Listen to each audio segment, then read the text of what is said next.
विश्वं विष्णुर्वषट्कारो भूतभव्य भवत्प्रभुः भूतकृद्भूतभृद्भावो भूतात्मा भूतभावनः भूतात्मा परमात्मा च मुक्तानां परमा गतिः अव्ययः पुरुषः साक्षी क्षेत्रज्ञोऽक्षर एव च योगो योगविदां नेता प्रधानः पुरुषेश्वरः नारसिंहः वपुः श्रीमान् केशवः पुरुषोत्तमः सर्वः सर्वशिवस्थाणुर्भूतादिर्निधिरव्ययः सम्भवो भावनो भर्ता प्रभवः प्रभुरीश्वरः स्वयंभूः शम्भुरादित्यः पुष्कराक्षो महास्वनः अनादिनिधनो धाता विधाता धातुरुत्तमः अप्रमेयो ऋषिकेशः पद्मनाभो प्रभुः विश्वकर्मा मनुस्त्वष्टा स्थविष्ठस्थविरो ध्रुवः अग्राह्यः शाश्वतः कृष्णो लोहिताक्ष प्रतर्दनः प्रभुतस्त्रिककुब्धाम पवित्रम् मङ्गलम् परम् ईशानः प्राणदः प्राणो ज्येष्ठः श्रेष्ठः प्रजापतिः हिरण्यगर्भो भूगर्भो माधवो मधुसूदनः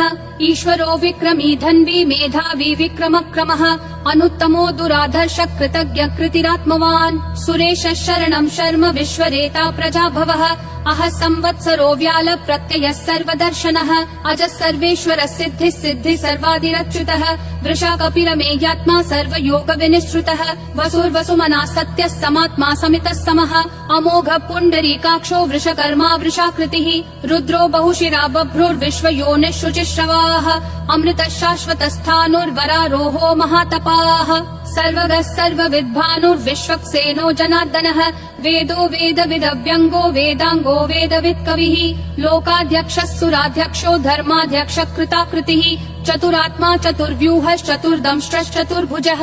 ब्राजिष्णुर्भोजनम् भोक्ता सहिष्णुर्जगदादिजः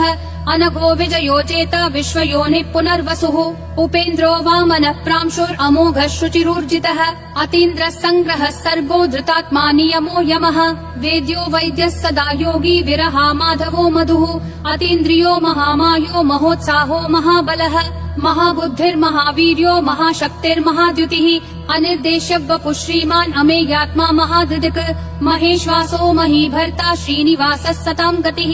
अनिरुद्धः सुरानन्दो गोविन्दो गोविदाम्पतिः मरीचिर्दमनोहंसः सुपर्णो भुजगोत्तमः हिरण्यनाभः सुतपा पद्मनाभः प्रजापतिः अमृतुः सर्वधृक्सिंहः सन्धाता सन्धिमान् स्थिरः अजो दुर्मशनः शास्ता विश्रुतात्मा सुरारिः गुरुर्गुरुतमो धामः सत्यः सत्यः पराक्रम निमिषो निमिषस्रग्वी वाचस्पतिरुदारधीः अग्रणीर्ग्रामणी श्रीमान् न्यायो नेता समीरणः सहस्रमूर्धा विश्वात्मा सहस्राक्षः सहस्रपात् आवर्तनो निर्वृत्तात्मा संवृतः सम्प्रमर्दनः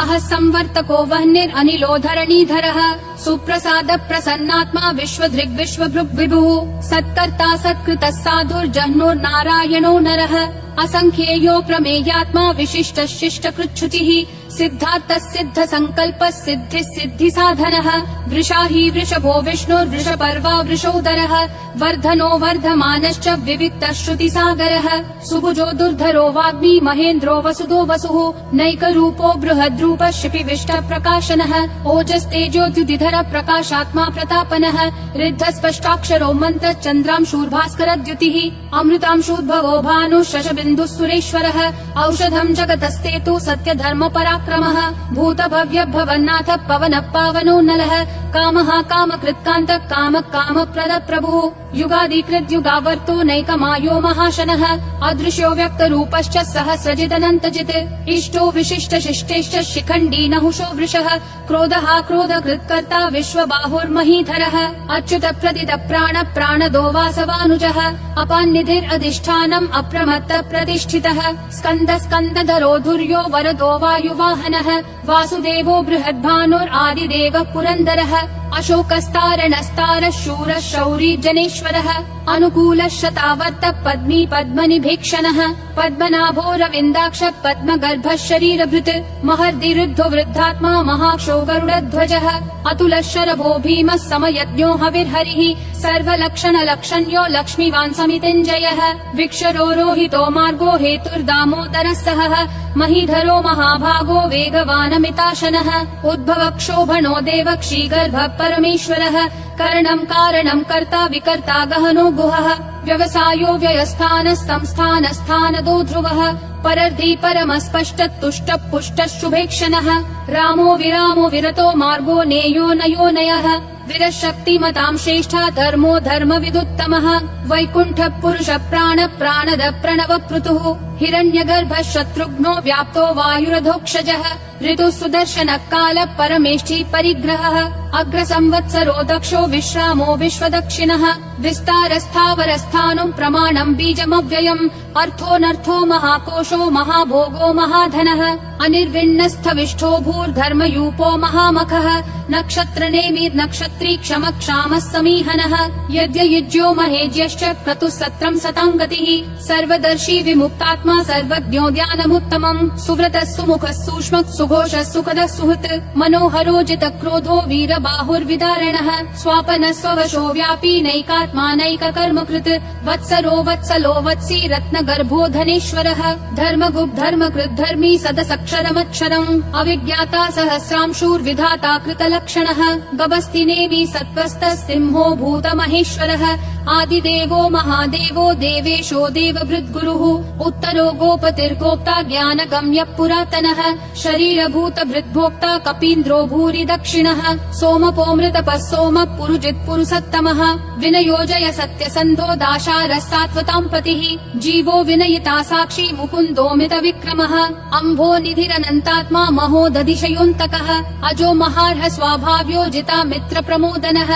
आनन्दो नन्दनो नन्दः सत्यधर्मात्रिविक्रमः महर्षि कपिलाचार्य कृतज्ञो मेदिनीपतिः त्रिपदस्त्रिदशाध्यक्षो महाशृङ्ग कृतान्तकृत् महावराहो गोविन्दः सुषेणः कनकाङ्गदी गुह्यो गभीरो गहनो गुप्तश्चक्र गदाधरः वेधास्वाङ्गोजित कृष्णो दृढसङ्कर्षणोच्युतः वरुणो वारुणो वृक्ष पुष्कराक्षो महामनाः भगवान् भगहानन्दी वनमाली हलायुधः आदित्यो ज्योतिरादित्यः सहिष्णुर्गतिसत्तमः सुधन्वाखण्ड परशुर्दारुणो द्रविणप्रदः दिवस्पृक् सर्वदृग्व्यासो वाचस्पतिरयोन्निजः त्रिसामासामगः सामन्निर्वाणम् भेषजम् भिषक् सन्न्यासकृच्छमः शान्तो निष्ठा शान्ति परायणम् शुभाङ्गः शान्तिदिसृष्टा कुमुदः कुवलेशयः गोहितो गोपतिर्गोप्ता वृषभाक्षो वृषप्रियः अनिवर्ति निवृत्तात्मा संक्षेप्ताक्षेमकृच्छिवः श्रीवत्सवक्षा श्रीवास श्रीपति श्रीमतां वरः श्रीधर श्रीश श्रीनिवास श्रीनिधि श्रीविभावनः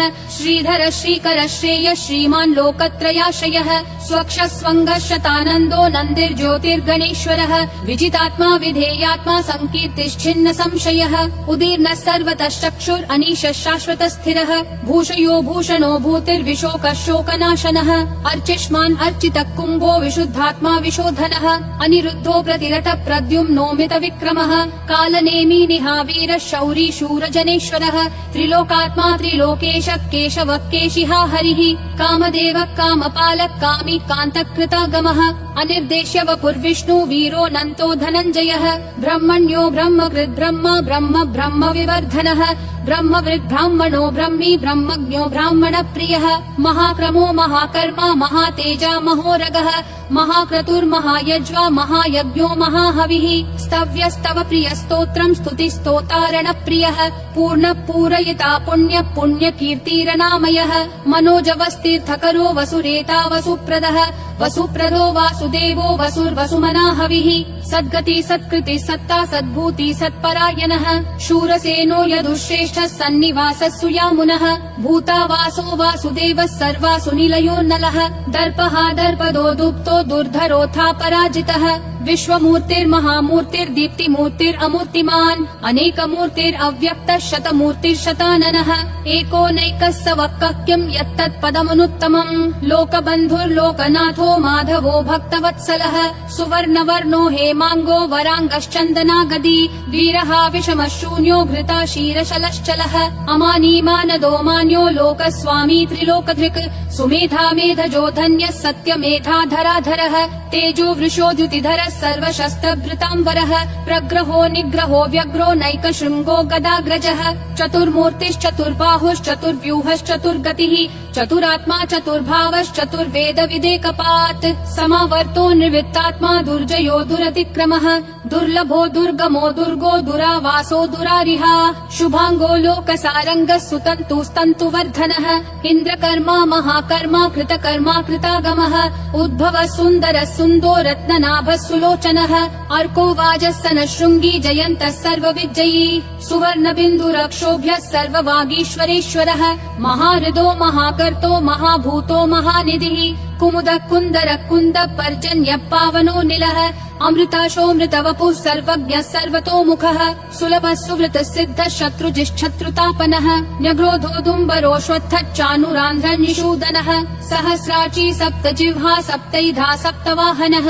अमूर्तिरनघोचिन्त्यो भयकृद्भयनाशनः अनुर्बृहत्कृशस्थूलो गुणभृन्निर्गुणो महान् अधृतः स्वधृतः स्वास्य प्राग्वंशो वंशवर्धनः भारभृत्कथितो योगी योगिशः सर्वकामदः आश्रमः श्रमणः श्रामः सुपर्णो वायुवाहनः धनुर्धरो धनुर्वेदो दण्डो दमयिता दमः अपराजितः सर्वसहो नियता नियमो यमः सत्त्ववान् सात्विकः सत्यः सत्यधर्मपरायणः अभिप्राय प्रियार्होर्ह प्रियकृत् प्रीतिवर्धनः विहाय सगतिर्ज्योतिर्सुरुचिर्हुत भुग्विभुः रविर्विरोचनः सूर्यः सविता रविलोचनः अनन्तो हुत भुग्भोक्ता सुखदो नैकजोग्रजः अनिर्विण्णः सदा मर्षि लोकाधिष्ठानमद्भुतः सनातनतमः कपिलः कपिरव्ययः स्वस्तिदः स्वस्तिकृत् स्वस्ति स्वस्ति भुक् स्वस्ति दक्षिणः अरौद्र कुण्डली चक्री विक्रम यूर्जित शासनः शब्दातिगः शब्दसः शिशिरः शर्वरीकरः अक्रूरपेशलो दक्षो दक्षिणक्षमिनाम्बरः विद्वत्तमो वीतभय पुण्य श्रवण कीर्तनः उत्तारणो दुष्कृतिः पुण्यो दुःस्वप्ननाशनः वीरः रक्षणः सन्तो जीवन पर्यवस्थितः अनन्तरूपोऽनन्त श्रीर्जितमन्युर्भयापहः चतुरक्षो गभीरात्मा विदिशो व्यादिशो दिशः अनादिर्भूर्भुवो लक्ष्मी सुवीरो रुचिराङ्गदः जननो जन जन्मादि भीमो भीम पराक्रमः आधार निलयो धाता पुष्पहास प्रजागरः ऊर्ध्वगः सत्पथाचार प्राणद प्रणवप्पनः प्रमाणम् प्राणनिलय प्राणभृत् प्राणजीवनः तत्त्वम् तत्त्वविदेकात्मा जन्म मृत्युजरातिगः भूर्भुवः स्वस्तरुस्तारः सविता प्रापितामहः यज्ञो यज्ञपतिर्यज्वा यज्ञागो यज्ञवाहनः यज्ञभृद्यज्ञकृत्यग्नि यज्ञभुग्यज्ञसाधनः यज्ञातकृत्यज्ञगुह्यामन्नमन्नादयेव च आत्मयोनिः स्वयं जातो वैखानः सामगायनः देवकी नन्दन सृष्टा क्षितीशः पापनाशनः शङ्खबृन्नन्दकी चक्री शाङ्गधन्वा गदाधरः रथाङ्गपाणिरक्षोभ्यः सर्वप्रहरणायुध ॐ नम इति वनमाली गदीशाङ्गी शङ्खी चक्री च नन्दकी श्रीमन्नारायणो विष्णुर्वासुदेवोऽभिरक्षतु वनमाली गदीशाङ्गी शङ्खी चक्री च नन्दकी श्रीमन्नारायणो विष्णुर्वासुदेवोऽभिरक्षतु वनमाली गदीशाङ्गी शङ्खी चक्री च नन्दकी श्रीमन्नारायणो विष्णुर्वासुदेवोऽभिरक्षतु वासुदेवोऽभिरक्षतु ॐ नम इति।